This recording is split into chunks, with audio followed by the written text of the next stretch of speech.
Welcome to LOA Today. I'm Walt Thiessen. With me today is abundance teacher and money coach, Jody Lynn Craven. This is your daily dose of happy. We are so happy you decided to join us today. Jody Lynn, as you know, we often talk about the various different ways people have challenges, and we talk very often about those crash and burn situations, right? Where we've had them ourselves. We both experienced that. Most of our guests have experienced that kind of thing. What we don't often talk about, though, is what could have been done to avoid it. Right? Because usually you go through something and then you learn and you say, well, yeah, I wish I had known that, but okay, I'm learning from this. And I developed this new thing as a result. And sometimes I developed a new course or I wrote a book about it or, whatever. But we usually don't actually say, well, we could have stopped it. True. We could have prevented it. So I'm kind of hopeful that that's going to be something that we learn about today, because our guest, Hannah Tackett, is an expert at how to avoid burnout, which of course is directly tied to those crash and burn situations. So I don't know about you. I'm kind of ready to find out, see if there is a solution there. All right. So Hannah, welcome to the program. How you doing today? I'm doing great. I'm excited to be here. Thank you for having me.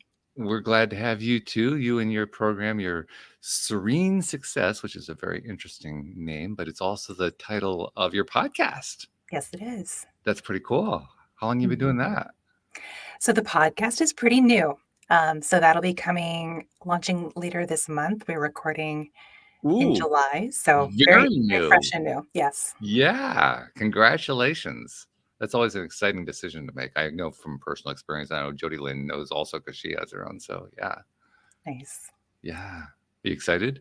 I am. Yes. Something that has been tickling the back of my mind for a long time. And so finally being able to say, I'm doing it. Here we go. I can't actually call it a calling, although some people would say that, but it's a very firm nudging. Let's put it that way. A pull, like you're being pulled in that direction. Yes. Yes. Yeah. So cool. Very good. So tell us about how you ended up being Serene Success, because that's, I'm sure, where the story comes in. And let's get the whole thing started that way.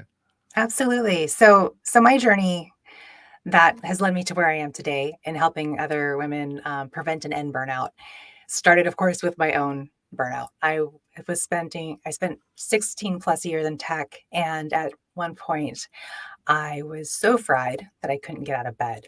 And it scared me because I had babies at home to take care of. I had this career that I had invested quite a bit of everything in myself to make happen. And my marriage and basically I had a beautiful life that I didn't want to fall apart. And there I was in bed miserable and I couldn't get up, and I went to the doctors and nothing was actually wrong with me. Other than that, I was fried. And in those moments, in that darkness, I decided that, first of all, I'm going to figure this out. We're going to turn this around. And second, this is never happening again. This will never happen again. I can't afford it to happen again. Because I don't want to fail as a mother. I don't want to fail as a wife. I don't want to go bankrupt. I have to be able to show up for what I've built here. So that was the pivotal moment for me. And since then, my journey has taken me a few places, and that ultimately, though, I've ended up with helping others end their burnout and turn it around and re-engage with life with passion and fulfillment. My own background is a tech background, an IT background as well, and I was self-employed in an IT created position, so to speak, in 2008 when my business got wiped out. Yeah. So I know something about what that's like, because I also know what I went through the next 4 years. And my listeners know ad nauseum because I tell the story over and over again. But I know what it's like to be pushing really hard to put that together again. Basically put Humpty Dumpty back together again, and to be hating it. And that'll burn you out real fast. So I kind of wonder. It sounds like perhaps there was a similarity going on there. Yes, there was a lot going on. And often when I'm talking to people about how we end up being burnt out. So there's, these 5 common success traps that I feel like many of us high achievers fall into, right? These are the behaviors that can lead to success, that drive us to success, that when out of balance can lead us to burnout. And I definitely exhibited them. But so that's like the people pleasing, you're trying to keep your boss happy, your kids happy, your clients happy, your spouse happy. And ultimately your needs are, last on the list. Right. There's, that perfectionism, having the impossibly high standards and high attention to detail, and you couldn't possibly let somebody else help you because they won't do it as well as you. And then there's, We've never done that. No, never, ever. I'm very guilty. I did that for years of my life. And then there's the helping, like you see people who need help, whether they're coworkers, whether they're clients, whether they're, your own children or your family. And then you start to overextend yourself and pick up the problems and responsibility of others. And that can also drive you to burnout if it's out of balance. And then there's my favorite, which is overachieving, that being busy all the time, almost like to be busy makes you feel worthy. And I know in hustle culture, there's definitely that trap of feeling like, well, if I'm double booked all day, then I'm valuable. It means I'm providing meaning or something. Where in reality, being too busy all of the time and, having the never ending checklist that, as soon as you accomplish one thing, you're on to the next without pausing, without appreciating, without acknowledging, that can easily end in burnout. And then there's the typical fear of saying no that kind of comes with the rest of those that I've seen a lot of people exhibit. And so those are the things that, like, the behaviors that, while they can drive us to success, out of balance or rooted in fear, they can definitely drive us to burnout. And I hear what you're saying with that, hating it, like that loathing of your job, because that is definitely one of the symptoms or one of the signs, red flags, that you are either in a burnout or you're on your way there. Yes. And when you're in that loop, which is that's what I can think of to be describing it, you don't see how you can get out. Right. Yeah, it feels endless. Yeah. It's a dark place to be. And I think most people, like you said, like burnout feels like you either loathe your job, or in my case, it was like a physical collapse, like literally. And it looks different for different people. Sure. But the thing is, like, it's something that is actually sneaking up on us over time. Like, it doesn't happen overnight. Right. Yeah, it's not like there were no warning signs. Right. There was a lot. Oh my God, like I woke up this morning and I burned out. Yeah, that's how it feels though. You're like, and I can't get up. And I can't get up, right? Yeah. Yeah. I mean, does any of that sound familiar, Jody Lynn? Just like, oh my gosh, yeah. I mean, people pleasing, yep. Perfectionism, yep. Desire to help or overhelp, yep. A busy badge, I've been there. Fear of saying no, definitely. Absolutely. Yeah, all of those things. And it's interesting because I could see different times in my life where I've done all of that and gone through the burnout pattern, and Hannah, just like you, was like drooling, staring at a wall by the end of the week. Like, I can't talk. I can't think. I can't even feed myself. Like, I'm so tired. I can't feed myself. Sometimes like you're on screen. I mean, it's just awful. Yeah. Yeah.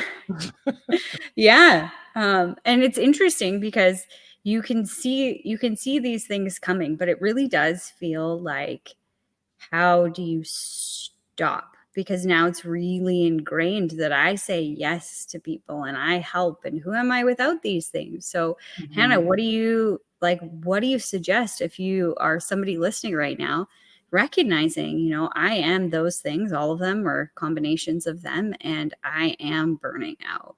Now what? So what I found was, like, the surprising key to ending burnout was authenticity, which sounds very woo. And you're probably wondering, like, what on earth does that have to do? We're all about the woo, Hannah. Go. Yeah. Okay. All right. We're in for it. You barely even touched woo. Woo is where you're about 3 degrees out from there. Then you have woo, which is like so far out there. You've touched the W of woo. That's about how far out you are. Okay. Awesome. All right. So authenticity. And what I mean by this is, like you're saying yes to all these things, or maybe you're not saying yes or no, you're just defaulting to doing whatever ends up on your plate and you're in a reactive state. And even just kind of going through life and like, we're all picking up messages as we're going along, all these stories about ourselves and about what success is and what we're supposed to be doing with our time and energy. And we end up picking up a lot of like shoulds. I should be making homemade dinners for my family every single night. I should be responding to all of these emails right away. I should be jumping at every opportunity that comes anywhere close to me. I should go to every single meeting that ends up on my calendar. And there's a lot of assumptions and things that we're just kind of almost on autopilot living in these shoulds. And so the first step is really to recognize that the shoulds, the expectations, your mother's vision of success for you, your colleagues' way of succeeding, the things that you've picked up in your life don't necessarily mean that you have to go and be and do all of that.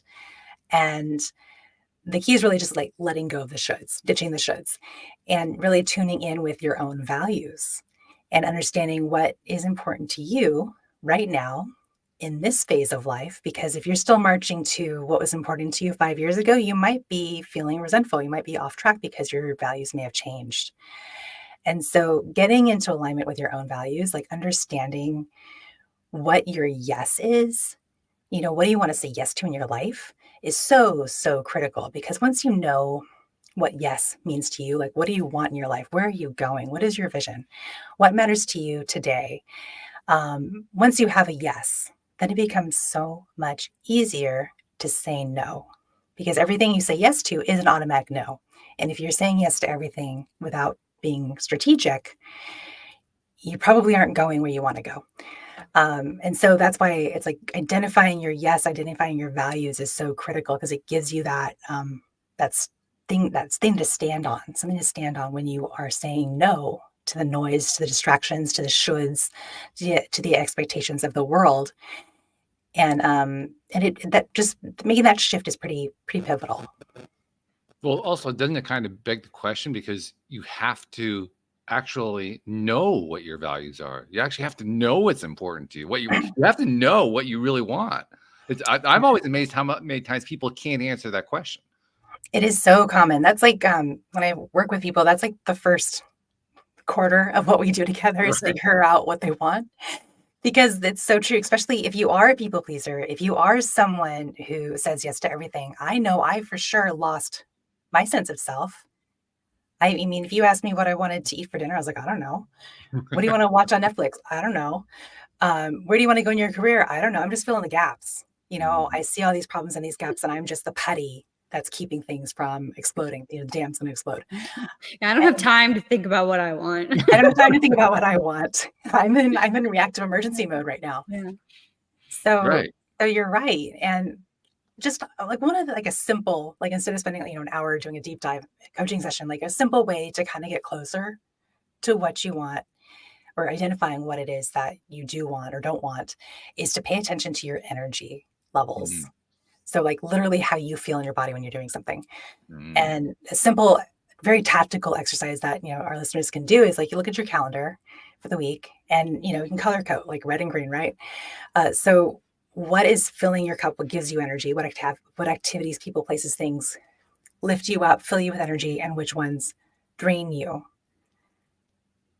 And just that alone is going to start giving you some awareness of the direction that let's call it your gut or your soul or your calling is pulling you, because the things that energize you are going to be more in line with what is valuable to you. Mm-hmm. That's an important distinction, I think. And the reason I think it's important is that we often end up, particularly in careers, where we're doing stuff that we don't really like. We've kind of talked ourselves into it, maybe. Mm-hmm. Or, we say, oh, well, that's where the money is, so I'll go where the money is. I mean, it's kind of alarming to me how often I'll have a conversation. I'll be, out on a vacation or something and walk into a gift shop and talk to, get a conversation going with the person behind the counter. Oh, you're in school and you're working in a resort town, and so what are you studying and all that? Where are you going to go with that? And they have no idea. Like the best answer they can have is, well, I figured that's where the money is. And I practically melt down when I hear that, because I know where that leads. When you're just following the money, that leads to exactly what we're talking about here. It leads to a burnout at the very least. Yes. And that's how I got to my burnout. I chose the career partially based on interest, but also I wanted to make more money. I was sick of being broke, Mm-hmm. and that wasn't aligned with my value system. I was like, I don't want to be poor anymore. Mm-hmm. I don't like this. This isn't fun. I want to be able to afford things. I want good health insurance. Like, let's take a path that's going to get me there. Um, I think where people, and there's nothing wrong with chasing money. You can have money and wealth and success and be fulfilled and energized by the work that you're doing and having an impact. I think where we get derailed is when we feel like we have to succeed the same way other people do. Mhm. You see like that person's making lots of money. I think I can do that too. I'm just going to do it. And then you got it like this, I'm either succeeding or I'm not, this dichotomy in your mind. Whereas the reality is there are many paths to success. And why you might start that way, like, I don't know, not really sure where I'm going, but I'm going to aim that direction. But check in, because as you're going, your body's going to give you feedback. Your gut's going to give you feedback. Listen to it, because there are changes that you can make. You don't have to succeed exactly like them or exactly like you think you have to. There's so many paths to success, so many ways to do it. That finding the way to success that fills your cup, that is in alignment with your values, is truly the path to fulfillment. I'm thinking about my own journey through life, particularly in my younger years, and how I wasn't just following the money. I was following the money along a path that, in theory, was going to get me to the money easiest, regardless of whether or not I liked it. Right. I mean, I was good at, this is the interesting thing for me. I have always been very good at IT type stuff. I mean, literally, I got my first exposure to computers before the first PCs came out in the early 1980s. Mhm. I got my first exposure in high school when my high school, surprisingly, had a programming department, like a very early computer basic programming class that I took. And I took to it fairly easily. And then when the PCs and the early Macintosh and the early Apples came out, I was able to pick them up and use them pretty easily. I mean, they made sense to me, much more so than they did to most people. But I didn't love it. Mm-hmm. It was not that big. And so but I made a career out of it, especially early on, because I was one of the few people who knew how to use a computer. So people, oh yeah, hire that guy right now. We're going to have him teach the whole department how to make this thing work. Right. So it was a great career opportunity builder. But at the end of the day, I didn't really have a passion for it at all. It was not fun. It was not enjoyable. And later on, I created a career for myself. When I left corporate to become a web developer, web designer, and web hoster, and did that for a number of years. But when the business crashed, now the business crashed on a direct level. It crashed because of the 2008 financial crisis, because all of my clients at that time were all very local, very small nonprofit organizations. And of course, in a financial crisis, nobody gives money to a nonprofit. So all of my clients disappeared. Mm-hmm. So that was a definite contributing factor. But I think it's fair to say that one of the reasons I went down that road was because I wasn't enjoying it. So that was that was like the easy way to have that career, like to have that company building up. Like, well, I'll just work with the local nonprofits. And I never really considered the possibility that could actually be a problem, like in a financial crisis. I mean, how often do we have financial crises? Like once every 80 years or something. So it was not like I was expecting the cycle to come along. But it did, and it kind of caught me unawares. And then when it came time to have to do something about that, well, not only did my business disappear, but at the time I was married, my wife's business also disappeared at the same time. So our entire income went kablooey within about a month. And there was really nothing to do except just try to put the pieces back together again. So here I am trying to put the pieces back together on something that I was fairly good at, but I was so tired of doing it. And I had no desire to keep doing it. Mhm. Literally, that to me, one of the biggest things that a person needs to do is not only identify what their values are, what's important to them, but also what their passion is. Right. Mhm. I mean, when I have those conversations with the young people who are manning the counter behind in a store in a resort town or something like that, I'll ask them, "What are you passionate about?" Talk about getting blank looks. You get a lot of blank looks on that question. Like, oh, I don't know. I had never thought about it. True. And I feel like most of us have experienced, like, I don't know if we would label it as passion, because I'm thinking like when you're a kid or like when you're young enough that the shoulds haven't buried you alive. There are things that draw your interest that you get excited about, and you have that youthful joyous reaction to Mhm. a thing or a something or an experience. And I feel like that's super helpful as an adult to kind of tap into, like, what brought you that joy, Mm. before, Yeah. before you became this person that is a slave to making the money so that you aren't broke, so that you don't have to experience the recession again. Because I mean, that's legitimate. We have to eat. We have to, Mhm. have a house. I get it. And I do definitely, I'm come from part of my burnout was I'm coming from a place of scarcity. I grew up, my parents were not Yeah. very particularly wealthy. I also had a business go out under in 2008. Oh, we have Good that in times, common. How yes. fun. So I relate to that story. And only I was sick of my business too. And I was like, I'm not doing it anymore. I'm going to go back to school. Take a different path. Okay. Um, but yeah, so it is about, okay, we have these requirements, right? So my requirements are I have to be able to keep the roof over our heads, feed my children, provide a certain level of lifestyle. I don't want to be poor, obviously. And I want to have a certain level of impact on others in a way that is fulfilling to me. And there's also things outside of work, right, that are passions. So, like I moved across the state, after my burnout. I was like, what fills my cup? One of the questions, what excites me? What have I loved, in the before? And nature was one of the answers. I'm like, how can I get closer to nature? I live in the middle of an urban center and I work all of the time. There's Mhm. no space or time for me to experience nature in my life right now.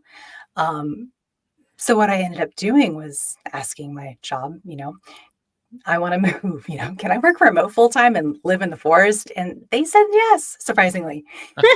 I sat on that question for 8 months. I was terrified of asking. And when I finally asked, it was just so easy. I was shocked. Mhm. So there's something about, learning how to ask for what you want and being willing to Yeah. receive it. So, but anyways, we moved across the state. I now live 4 minutes away from a forest, and now I go hiking on a regular basis. And it's not just finding like the work that fills your cup, it's also like not forgetting the things that brought you joy. And Mhm. not what I find a lot of women doing is deprioritizing those joy bringing activities because they're like, it doesn't matter, it's unimportant. Like I have one Doesn't client, make me money. it doesn't make me money. Yeah. It's like I had this one client and she was going downhill, right? This long, gradual, burnout essentially, where it was impacting her performance at work. She went from being a top performer to being put on a performance review. When she came into my program, that's kind of where she was at. Mhm. And, in our process, I was like, well, what fills your cups? What kind of energy giving activities have you experienced in your life that maybe you're not doing right now? And she said knitting. I'm like, okay. I'm like, how can we add knitting back in? She's like, well, I feel guilty if I knit because I'm not Mhm. working. I feel like I have to keep working because I'm doing poorly at work. And I'm like, it's actually kind of counterintuitive. But if you work less and you knit more, when you do work, you're going to do a better job. Yeah. And so, she made that shift and she started adding things back into her life that she enjoyed and loved and had previously eliminated because it wasn't taking care. She's a single mom. So it wasn't childcare and it wasn't work. If it wasn't those two things, she felt guilty about doing it. Wow. And it's letting go of that guilt and realizing like, oh, these indulgences, these things that make us happy are not indulgences. They are requirements. They are part of what makes us people and human. And like, they're going to accelerate our productivity. It's funny too because the financial crisis and my own personal financial crisis that accompanied and followed afterward are what led me to my passion. Yeah. And I'm not even talking about a career passion. I'm talking about doing this podcast. Because literally, I started this podcast in 2012 because I was trying to figure out why I couldn't resurrect my business, why I was having so much trouble with it. Mm-hmm. Because I certainly have never asked myself the question, well, why am I pursuing something that I don't love at all? It was not on my list of questions to ask. And I'd heard about the law of attraction. So I figured, well, maybe some answers are in there. So I decided to have a podcast and bring experts on. The part that caught me by surprise was how much I loved doing it. And the lesson that I take from that is, what would have happened if I hadn't tried doing the podcast in order to solve my problem? Because I could easily have talked myself out of that. Mhm. There were lots of reasons not to do it, especially at that time, because at that time, if you wanted to start a podcast, you had to really be committed to doing it, because it was not easy. It's not like you could just go, sign up with some service somewhere and, okay, now you have a place to store your podcast records and another place to do all your recording. You had to figure all of that out on your own. At that time, it wasn't a thing yet. Right. It'd been around for a few years, but it's not like everybody was doing it. So I had to be really committed to figuring out how to make the whole thing work. But once I made it work, I found, my God, this is fun. This is really great. This is like, this is energy building. This is something that I could do this every single day. Is there a way I can get paid to do this? This is fun. Exactly. Mhm. And I love it when people stumble into, or they feel like that urge, like you said, that pull, like I'm feeling a tug to go in this direction. Yeah. To be able to explore that with curiosity and not judge yourself and let yourself experience it and be open to that, because I think some of the most beautiful, like talk about serendipity and, the universe realigning itself to kind of get you to where you really belong happens like that. You feel a pull. You're curious about something sparks your interest. And then you start taking steps in that direction. And it can be really amazing what unfolds when we're not trying to force something, when we're not rigid about how something has to unfold. Which I was 100% skilled at. As am I, yes. I'm very good at planning and designing and making sure things are exact. Yeah. I always say it's good to have a skill in life, but you might want to be selective about which one you pick. That's probably not the one you want to put at the top of the list. Yeah, it's all about the balance. So give us some ideas about how we achieve that balance. Right. So we talked about authenticity, right? Stepping into alignment with your values and, developing an awareness of what is energizing you and what is draining you. And so those are, two key, fairly, not necessarily straightforward, but the energy one is fairly straightforward steps to kind of get you on the path out of burnout. And then I also put together a framework that has been working really, really well over and over again to get people out of burnout, right? So I call it the peace method. And so the first one is to pursue your yes, which we talked about, stepping into authenticity and getting clarity on what matters to you in this season of life and ditching the shoulds. The second is energizing your being. And that's where we prioritize our own care, where we prioritize loving ourselves, which so many of us feel guilty about doing. And so that's eating for energy, improving our sleep, connecting with loved ones, having joyful movement in your life, adding those activities that you love and enjoy and bring light and happiness to you, learning how to reset your nervous system, and releasing that trauma. So there's that energizing phase. So, and then once you've got that energy back, right, because you've built yourself up again, at that point, learning how to assert your voice, learning how to ask for what you want and get it, learning the ways to say no and gaining confidence in your no's, and then addressing the sabotage that could be going on in that space. And then the fourth step is claiming your surplus. So at this point, you've got the energy and you're asserting your voice, asking for what you want and getting it. And you're going to end up with more time and more energy once you're doing these things. And so when you're claiming that time and energy for yourself and for your vision and for, moving towards the direction that you're called, that's what I kind of consider like elevating, that success. And so that's essentially the framework and the journey that I've been helping women go on to end their burnout, ditch the dread, stop self-loathing, stop beating yourself up, and step into your own power. I don't know about you, Jody Lynn, but as she was listing the 5 pieces to the peace formula, when she mentioned the sabotage portion, that was the one that jumped out at me. Yeah. How often have I sabotaged myself? How often do I hear about others sabotaging themselves? I don't know this is true, but I'm going to go out on a limb and suggest that probably jumped out to a lot of listeners. So And sabotage is, I don't want to really admit it, but I mean, I do it. I have this long history of sabotaging myself. I think I'll just forget about that because that's not a comfortable step. well, the thing is but when I'm putting this process together, when I'm going through this process of coaching and in going through the process of healing my own self, like sabotage is a part of the journey. So you plan for it, you prepare for it, you address it, you bake it in, right? Expect it. Because as an adult, any kind of change or any kind of learning, so you're learning a new behavior, you're learning a new way of thinking about the world, you're learning new ways to show up at work or, within your own reality. Um, Anything new is change. And so we have to do some change management. And change management is dealing with that critter brain, that we have that wants to keep things the same. It wants to keep us safe. It doesn't want things to change. It's trying to prevent pain, which is wonderful. It's there. It has good intentions, right? But pretending like it's not there and that it's not going to flare up and sabotage your efforts, like that's not helpful, right? Or even being super judgmental of yourself, like I sabotage, I'm such an awful person, I'm such a failure. Like, no, you're not. You're normal. You're human.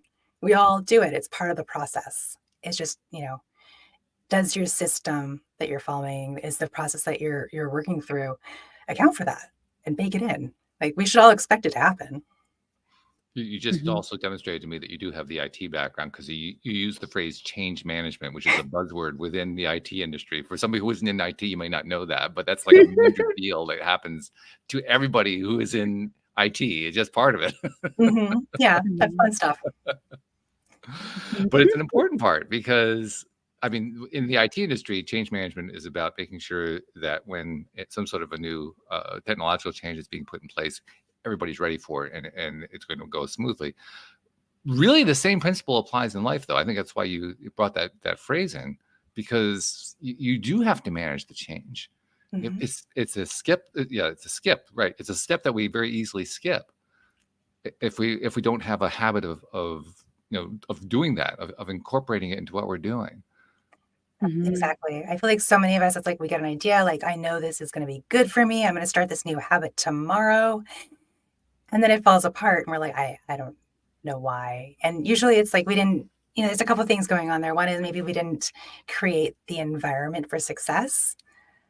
And the other is not planning and addressing sabotage head on.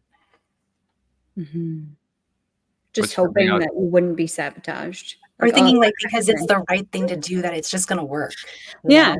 I have the willpower. I have the willpower. Yeah. I'm going to make it happen. Yeah. Well, I was just going to ask you, Jodie, which part was jumping out, but I think you just told me. Yeah. Well, I think that it's I love what you're talking about, Hannah, in the planning for the sabotage. What came into my mind was planning for the saboteur to rear its beautiful head.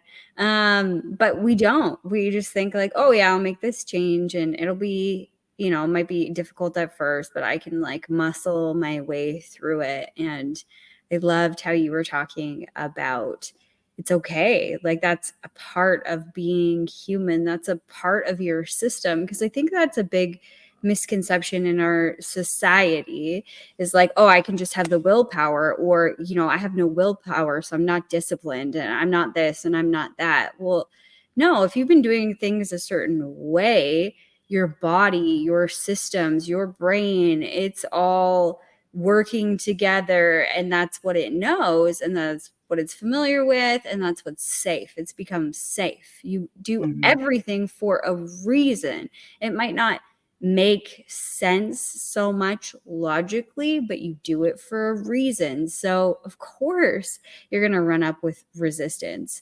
And I like that, giving yourself that grace and planning for it. Like I am going to be resistant to this change because knitting doesn't feel like work. And if you're in any sort of like sales capacity or something like that, you're like, oh my God, I'm knitting. I'm not doing the work that I should be doing. There's a client that's calling me right now. I should be answering it. There's an email coming in. I should be answering it. Like you get into this overdrive and then you can't even sit and knit or do whatever it is that you wanted to do because you're driving yourself crazy. You got to plan for that to happen to your body, your brain, your systems to go into shock first and be like, what the hell are we doing?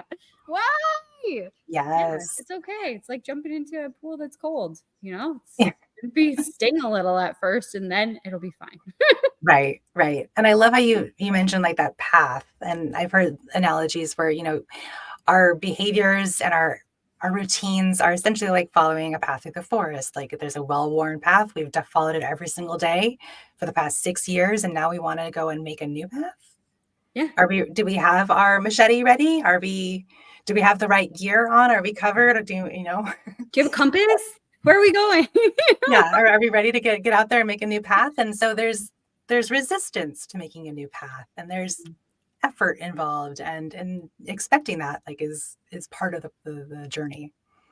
I'm still wondering though, how do you plan for sabotage? I mean, do you put it on your calendar Friday, 3 p.m. sabotage? Okay. It's on the calendar. I'm planning for it. I think the first thing is realizing that when sabotage happens, like realizing before it happens, first of all, it's going to happen. So just knowing it's going to happen is helpful. And then the second, realizing, okay, when something comes up and sabotages me, whether my own fears, doubts, whether I start blaming other people, whether I find excuses, or maybe something random happens in my life that kind of blocks me for a minute, expect it. It's going to happen. Second, view it with curiosity. Like, isn't this interesting that I am being critical of myself right now and I'm afraid of getting on this phone call? Isn't this interesting that I am lying in bed and I don't want to get on the Peloton today? Isn't that interesting? And if you take that non-judgmental, curious mind when things that happen that are, sabotaging your desires and your goals and your objectives, you're much more likely to get through it to the other side than if you immediately start self-shaming, because shame will shut you down. It stops us in our tracks. It sucks the energy out of us. So sabotage is going to happen. Sabotage is not wrong. Sabotage is not bad. You are not bad. You don't have a lack of willpower. There's something wrong going on. You're just normal. This is part of the process. But shifting our mindset around it and stopping the judgment is really the key to getting through it. It's a really important point. I think that this premise is so important because there's so much information that you can learn from this curiosity standpoint, from not being judgmental, just trying to learn about yourself. I would teach this in the abundance practice, because there was this example of, I was going through the last 3 months. This was a long time ago, but I went through the last 3 months of what I spent. And, I'm very budgeted, whatever, right? And you look at the budget and then you look at what you spent and you're like, what? Huh? How did I spend? Yeah. What? I stuck to my budget. I can tell you I stuck to my budget. And then you look at the last 3 months and you're like, oh, wow. I just spent, I think it was like $600 on fast food. And in that moment, it was that realization of there's two routes here. I could beat myself up because I didn't stick to my budget, or I can get curious about why didn't I stick to my budget? Why am I doing this? And for me in that moment, what was happening, it's like, okay, well, do you love these fast food providers? McDonald's, I'm Canadian, so Tim Hortons, when are you going to these places and do you love them? No, no, I don't love them. I'm not going there for my coffee. And so I started to get really curious about what was the pattern. I would wake up early and I would be in this state of, these are the things that I should be doing. I should be reading 10 pages a day. I should be working out. I should, meditate. I should journal. I should do all of these things. And then I should get ready, which I'm a woman. So doing my hair and putting my makeup on and getting dressed and all that, you got to allot an hour if you're not showering. If you're showering, oh, geez, here we go. It's going to take much longer. Back then, it took me much longer to get ready than it does today. But, all of these things. And what would happen was, regardless of when I woke up, I always felt behind the ball. I always felt like I should have been ahead. I should be at the office already. I should be doing this. I should be doing that. Instead of giving myself the space to be in that moment and enjoying the book that I'm reading or the meditation I'm doing or the journaling I'm doing, it was just a check. I got to do this. Check. I got to do that. I wasn't even present. And then I would get myself so worked up about I should be at work already, that I would get myself into this tizzy, and then I would leave without eating breakfast or making a lunch. And then I'd be like, I'm at the office. And the interesting thing is that nobody was waiting for me at my office. Not like I had an appointment at 9 a.m. Somebody was meeting me there and I'm rushing. It was this premise that somebody told me I should be at the office early and I should stay late. And I had that ingrained in me. So I'm there at the office. I'm the only one there and I'm doing whatever I do for work. And then now that I'm there, I can't leave. Like I just got here. So I can't leave even though I'm hungry. So then I just leave it longer and longer. And then I get busy with this and I forget about it and I get busy with that. And then come like 1 o'clock, 2 o'clock, I'm hangry because I have not paid attention to myself at all. So then the only option to give me what I need now, which is food in a hurry, is something that is fast and also really not that great for me, not nutritious, like none of those things that I really want. So I was in this pattern of putting myself last. But if I wouldn't have gotten into that space of being curious, like, why do I do this? Rather than you shouldn't be doing that, I would never have figured that out. Not like there was a lot of information that I unpacked in that super quick story of like I was bound by things I should be doing. I was energetically tapped because I was in this fight, flight, freeze, like this state of panic mode the moment that I woke up. Like these are things I need to deal with in my life at that moment that are pivotal to my success. And I wouldn't have caught it unless I was curious. So I love that, Hannah. I love that. I love how you found all of those things. And I bet you kept budgeting because you didn't beat yourself up. Yeah. If you'd beat yourself up, okay, you would have missed all of that wisdom. And you probably would have quit budgeting because it made you feel bad. Yeah. Or I just would have tried to like lay the hammer down. Like I can do this. And then I probably would have just like starved myself till 4 o'clock and then went home and ate quick or something. Like, I would have done things, just. How interesting. Once we get into that habit of not taking care of ourselves, we'll take that to like the nth degree, won't we? Of course. Yes. Yeah. It's brutal. We'll like die over it. No, I can't. I got to take care of everybody else. But people do, like people get, so I wasn't diagnosed with anything. Like I went to the doctor and I was like, I'm not getting up.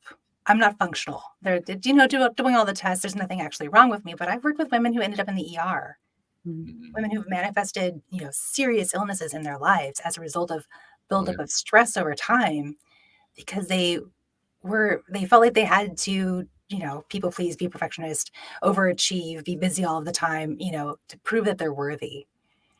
And I think that accepting that you're worthy because you are is, easier said than done, I think, for some of us. Totally. But yeah, and then treating yourself like, you are the most critical asset in your business, the most critical asset in your family, the most critical asset in your career, and investing appropriately and every single day in nurturing activities like, eating breakfast and, being present when you're doing your meditation, like you're doing all the right things. You're checking the boxes. Why is it going off? Yeah. And it just making that shift and realizing like, okay, I am worthy. I am the critical asset. If I'm not taking care of this, the rest is going to be impacted and possibly fall apart. So yeah, making that shift and prioritizing yourself, so critical. Well, you also have to be willing to say that I am a priority. I think it's one of the reasons we get stuck in that loop is because on some level, we really not only are convinced that we shouldn't be a priority, but that we aren't, that we literally don't qualify as a priority. Right. That's where we feel guilty for doing things like knitting or feel like we can't feed ourselves in reasonable timeframes because we have to do, like you're saying, the shoulds. Like I used to sit at my desk through lunch because I felt like I had to be seen, like all these expectations that, wherever we pick them up, the reality. Have you ever figured out, I'm just kind of curious, it's really not all that important, but have you ever figured out who it was who was supposed to be actually seeing us do this stuff? The rest of the people sitting at their desks, not taking a lunch break. Oh, okay. It was a cultural thing. No, I never figured out who they were. So it's kind of nice to know who they were that I was trying to please. There was no one in my office when I was doing this, but they said I should be there. Yeah, right. Right. You got the Yeah. idea somewhere. It was in a book you Yeah, read. Who knows? exactly. To be I personally successful, think you they must have a be. lot to answer for, but that's Yeah, another they topic. do. They do. Well, we all No, get the programming, from all the different places, but like there's definitely, I'm in the US, I'm in Silicon Valley, there's an absolutely hustle culture. absolutely. And so being aware of the culture that you are in and its impact on your beliefs and therefore your behaviors is critical. Like, okay, oh, is this good for my health?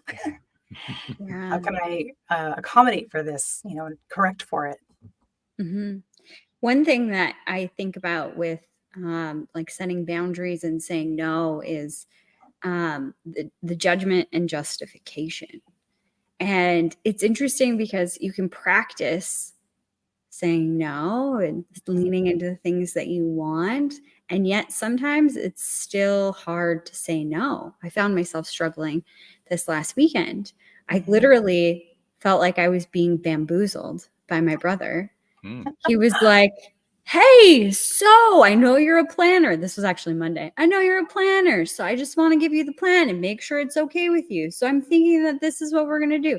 We're going to take the horses. We're going to a parade this weekend with the horses. So we're going to go on Friday and then we're going to do free rides for people. And then you can sleep overnight because I need some family time because I'm going through a lot. And that would be nice. I'd just like to hang out with you. And then we'll do the parade on Saturday morning." Very smooth, I And must say. Yeah. what? Very smooth. Very smooth. Oh, yes. Very smooth. Our family's really good at getting what we want.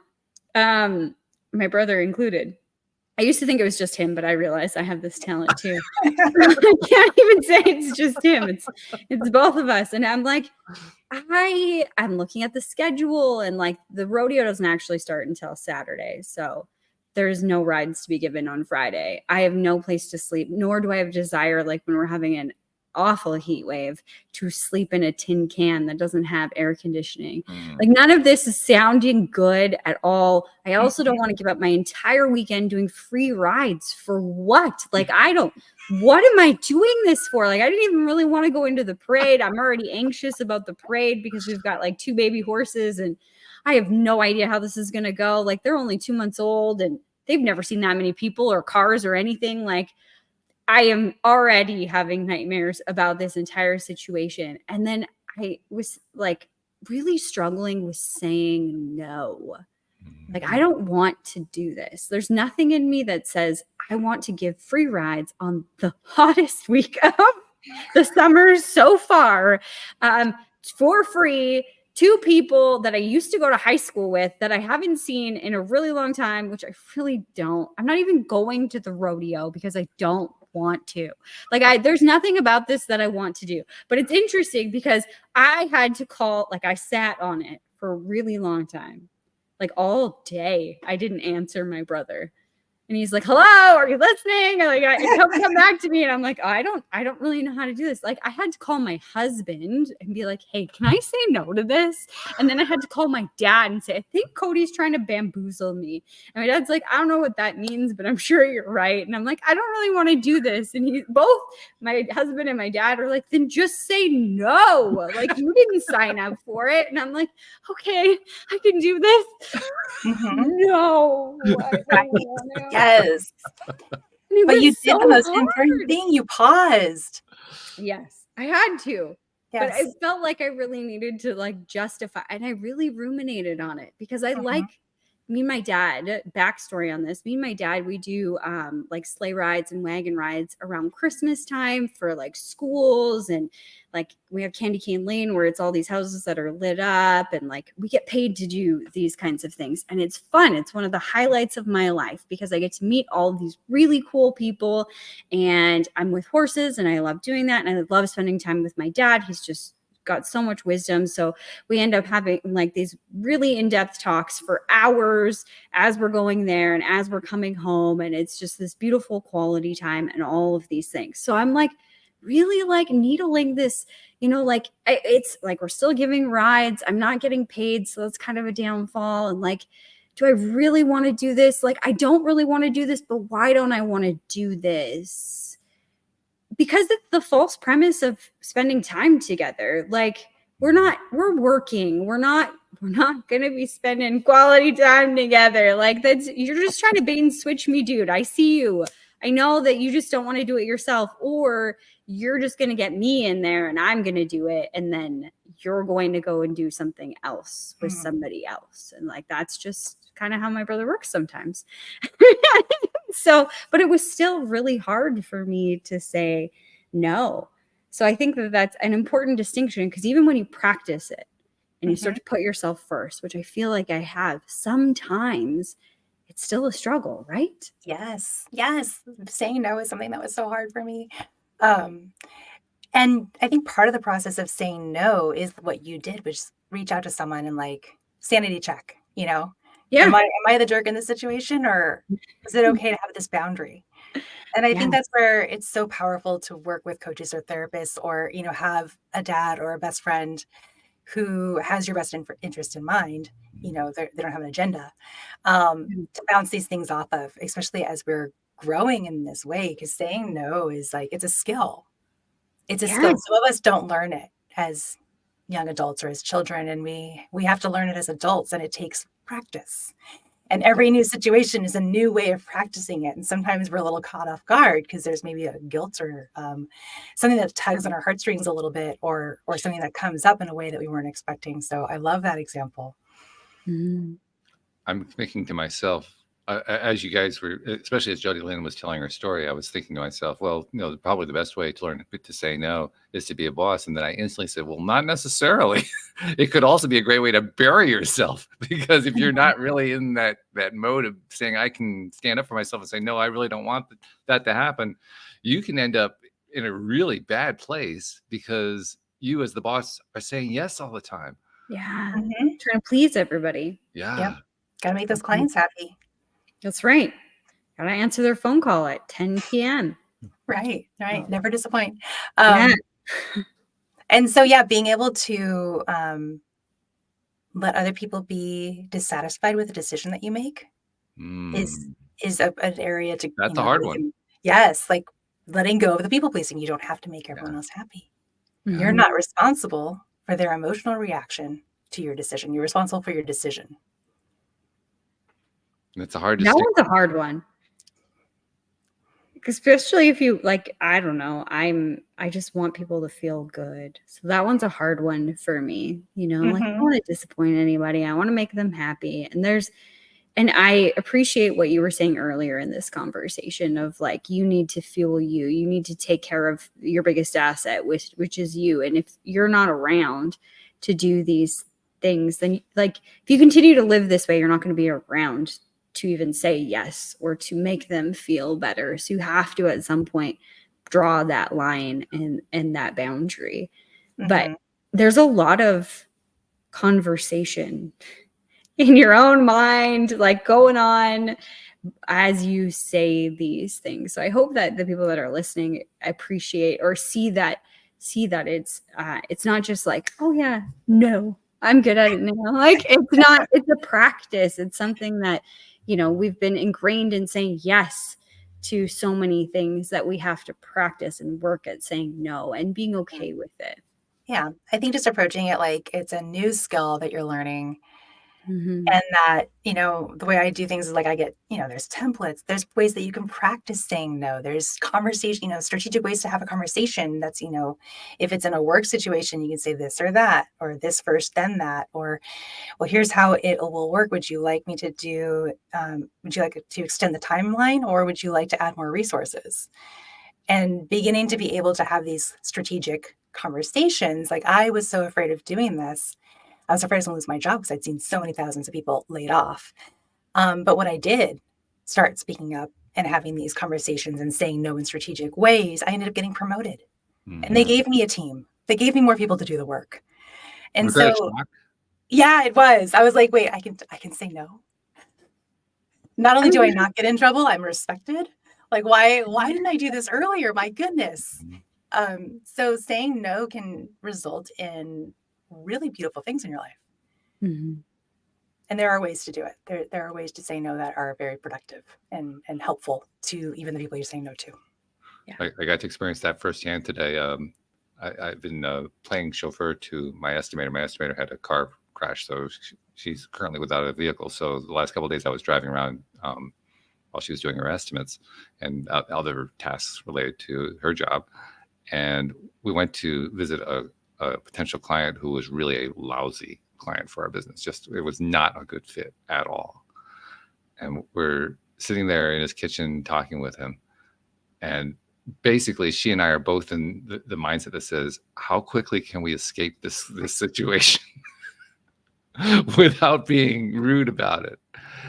And I suspect that was going on in her mind. You know, how do you say no to this guy? Because on top of everything else, he has pathos on his side, because he's this older guy who's dealing with COPD. He's about to go in for surgery, and he needs help with his gardens. And like, how do you say no to that? It's like, no, I can't say no to that, but you have to. Mm-hmm. And I know in my own case, if it was me who was saying it, I would have been much more abrupt about it than she was. She was so good about it. She found a very sympathetic way of essentially saying no without even saying no. I don't think she actually said the word no. Yeah, that's a skill. It's a good one. Yeah. I think that's interesting, though. Interesting observation, because my husband and I were just talking about that last week. Like, why don't, like, he watched me dance around something and say no in a way that felt good to me, to somebody. And then he was like, why don't you just tell her off? Like, just tell her no. And I'm like, no, I don't, like, I'm just different. I wouldn't be that abrasive or that abrupt. Like, he has that personality where people expect that from him. And I don't think it's a bad thing. I've learned to be more honest and upfront because of that skill that he has, but he just doesn't care if you like him or you don't like him. He's going to say what's on his mind. And I think that's beautiful. I just haven't gotten to that point. And I feel like I can get the same point across in a different way that's a little bit softer. And I wonder if that's just like a men and women thing. It could be. I think it just depends on how, I guess, maybe part of it's personality. Maybe part of it is like, you know, you mentioned, okay, raise my hand with a people pleaser. Like those of us who relate to those, like we call them success traps. It's a lot harder for us to potentially reject someone because we don't want to be rejected, you know? So I think some of the growth I've seen is like in practicing asking for something. And then, so you are being rejected and you realize, oh, it's not the end of the world, so I can reject others. Is also a part of it, because the same people who have a hard time saying no also have a hard time asking for what they want. I think there might be something to what you're saying, Jody Lynn, in that just in the way that society, in effect, trains us about our gender roles is definitely going to play into that. I mean, I know that men are going to experience the challenge of saying no just as much as women will. It's not like, you know, we aren't given a special get out of jail free card just by being male. It doesn't work that way. What? One of us did. It'd be nice if it did, but no, it doesn't really do that. Oh. But what it does do is there is a certain empowerment in the often claustrophobic ways we're taught that males are allowed to behave. And one of them is to have a very strong belief in, you know, well, you do it the way you need to do it, that kind of thing. And so that's how the no is able to come through. Whereas women are often taught, you know, traditionally to be sweet, to be kind, all that. So, and you know, being nice. That's probably. Would you agree, Hannah, that nice is a trap?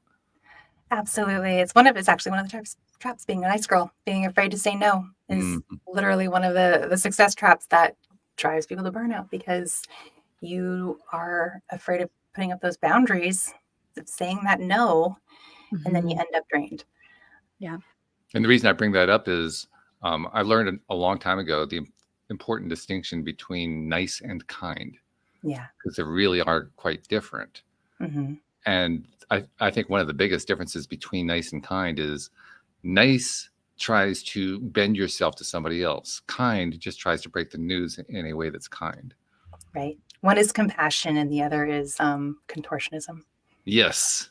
I like that. Compassion and contortionism. Yeah. Stop being a contortionist unless you really want to be. So yeah, like you want to ruin your life, perhaps? Well, I mean, like the thing about being nice in the way that we're talking about it, right? Where you're contorting yourself trying to make others happy is that you end up resenting other people and they can feel that. Totally. So you're not actually winning at anything. You're not making them happy. You're getting resentful. They're picking up on it and likely negatively impacting the relationship. So being the nice contortionist who never says no is not actually accomplishing the goal that you're setting out to accomplish, which is to belong, right? Which is to be loved, to be accepted. Whereas being willing to say no, because that's what you learn directly in your job experience, being willing to Mhm. say no actually sets you apart as somebody who is capable of setting a boundary, And which is therefore to be trusted. exactly what, when you're talking about promotion, that's one of the things that a manager is looking for. Is this somebody who can actually manage, who can actually, interact with somebody who is a subordinate and say, do this, not do this when you get a chance, or do this when you feel like it, or Please. would you please, would you, it would be a real favor to me. Oh, if Just you don't feel do like it. doing it, I'll do it for you in the wee hours of the morning. Yeah, you All don't right. want to get there. Mhm. In fact, as a male, one of my biggest challenges was learning how to make a demand like that, because that really is a demand. How to make that demand in a kind way. I kept trying to do what I heard others do, which was to do it in the nice way, and it always failed for me. I said, well, I know this doesn't work, but what does? It took me a while to learn it. It took me a while to learn to just say, do this. Please get this Mhm. done. Please and thank you actually did help. That made it a little bit easier for me. It was softened Right. me like that. But Nice. yeah, to this day, I still struggle at times with the kind part. I'm getting better at it. I'm getting better at it. For me, it was never really difficult to say, I don't want to go to that event that my brother wanted me to go to. Like, no, I really don't want to go. So I'm just going to say that. The harder part for me was figuring out how to say that in a way that wouldn't feel like I was bringing a sledgehammer on top of them. Mm. Mm. Yeah. Yes. Mm. Yeah. So yeah, these things basically illustrate how easily we self-sabotage, how easily we beat the crap out of ourselves, how easily we set ourselves up for failure. Remember not to judge. Approach it with curiosity. Yeah. That's Yeah. right. And yet, Look at me doing this.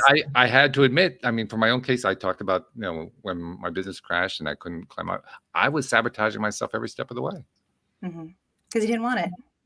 Yeah. Yeah. But I had to face that at some point. Mm-hmm. And then I also had a bigger problem after that. Once I finally faced it, well, what do I want to do? Now we're back to that first question all over again. Yeah. What is Yeah. important to you? I Slow faced that down. same thing. That's how I got here. Yeah. Mm. Yeah. So yeah, that really is important. You have to know how to say what you want.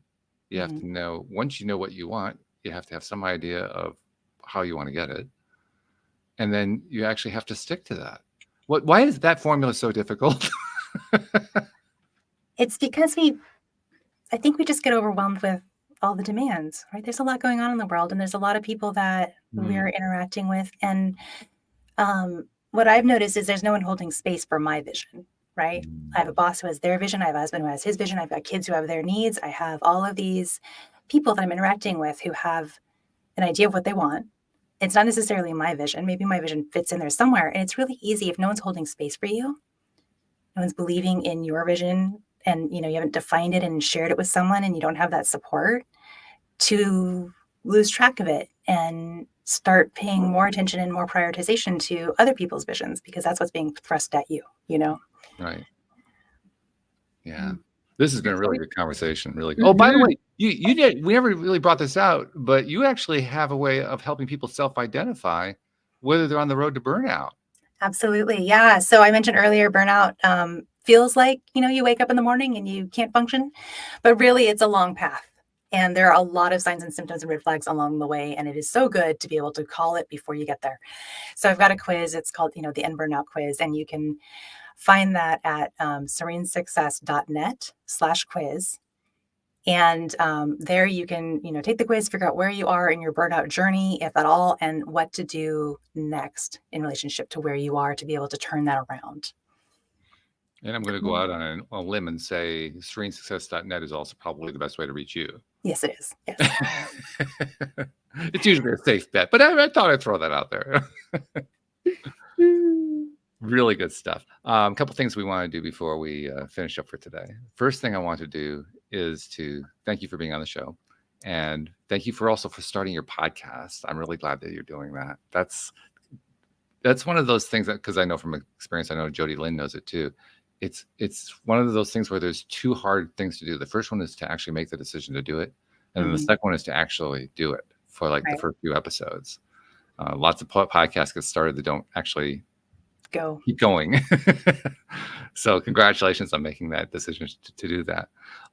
But I also can tell you, I mean, you came onto our show. I'm sure you go on to other people's shows, and everybody who comes onto this show is a giver in one way or another. They've found something in their lives they want to share, and they go out and share it. And talk about the people pleaser side. One form of people pleaser is, and I don't mean this in a negative way, I mean this in a positive way, is I want to please other people by giving them this information that I picked up. And so we find all these different ways to go out there and share the information. And we go through courses that we create, through books that we write, through presentations we make, speeches that we give, all that kind of stuff that we post on social media. We write blog posts, and we put all this content out there. And I noticed a couple of years ago that we don't get a lot of credit for that. And I thought, well, that's something we need to kind of credit ourselves and each other for. So on behalf of those people you've never met, you've never seen, never will meet, never will see, who've been hearing your stuff, who've been picking up your content that you've been creating through other people's channels and through social media and so forth, on their behalf, thank you. Thank you for what you're doing, Hannah, because you're making a difference in this world. I love that. Wait, thank you for saying thank you. What a beautiful sentiment. I do appreciate that. Yeah. I noticed we don't get credit for that, and we need to take credit for stuff. Yeah, the creators. Yeah. Because we are making a difference in ways that we'll never find out about, but we're still making the difference. So yeah, that's why I'm gonna make it a point to do that. And then one last thing, then this is something that we always do at the end. I have 3 great co-hosts, Jody Lynn being one of them, and you've gotten a very good sense of just how great she is as a co-host. But I ask each of my co-hosts at the end of a show to kind of summarize what's the big takeaway, what's the one thing that kind of ties the whole conversation together. And Jody Lynn's really damn good at this, so I can hardly wait for the answer. But Jody Lynn's already been thinking about. Jody Lynn, what's the takeaway today? I've got a couple. There's a lot, actually. I think that it's really easy in our society today to get stuck in those success traps and to fall into somebody else's vision or version of success. And I think you get to a point at your life, whether it's through burnout or through age or through something, where you realize that life is too dang short, and that what you're doing, Hannah, really is you're reminding people that they have an opportunity, they have a choice to make, to step back into alignment with what their heart really, truly desires, and to watch that beautiful unfolding of where they're meant to go. So thank you for that reminder today. Wow, what a beautiful summary. Thank you, Jody Lynn. Yeah, I told you she's good at this. She's really, really good at it. All the pressure. and I'll have to be honest, Hannah, I love putting that pressure on because I love the way she just responds to it. It's fast. Raises up. Yeah. Absolutely. Just keep ratcheting it up. And she always here for it. Keep showing up every week. So Hannah Tackett, thank you so much for joining us and for telling your story and for sharing these ideas and so forth. We wish you all the best going forward. Thank you. And thank you for having me. Such an honor to be here, and quite fun too. Good. Well, that's why we call it your daily dose of happy. So thank you for contributing to the happy. Yay. Love that so much. And thank you to our podcast listeners everywhere. We'll see you all next time here on LOA Today. Goodbye, everybody. Oops.